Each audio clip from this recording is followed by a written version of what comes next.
निवडणूक ही बिनविरोध होणार की नाही हा सस्पेन्स अद्यापही कायम आहे। विधान परिषदेच्या 11 जागांसाठी उमेदवारी अर्ज भरण्याचा आज शेवटचा दिवस आहे। महाविकास आघाडीने 3 उमेदवार दिल्यास निवडणूक चुरशीची होणार आहे।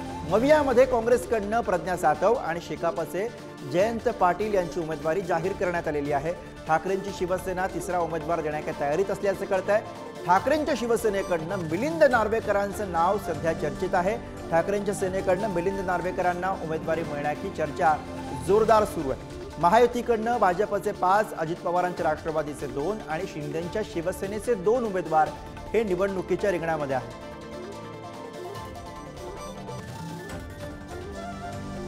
आणि याविषयी अधिक बोलण्यासाठी प्रतिनिधी चेतन सावंत सध्या आपल्या सोबत आहेत। चेतन, मिलिंद नार्वेकर यांच्या नावाची चर्चा काय नेमकं कळतंय?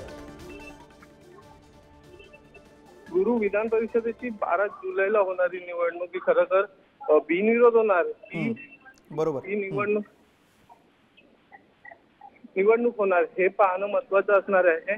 आपण पाहिलं तर संख्याबळानुसार महाविकास आघाडीला 2 जागा भेटणार आहेत। मात्र उद्धव ठाकरे यांनी जी पत्रकार परिषद घेतली होती त्या पत्रकार परिषदेत त्यांनी सांगितलं होतं की महाविकास आघाडी 3 जागांवर निवडणूक लढवणार आहे।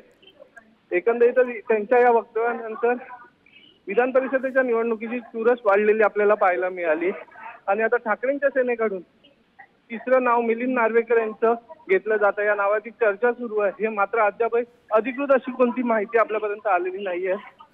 मात्र त्यांच्या नावाची चर्चाही सुरू आहे। त्यामुळे नक्कीच येणाऱ्या विधान परिषद निवडणुकीमध्ये चुरस ही मोठ्या प्रमाणात पाहायला मिळणार आहे।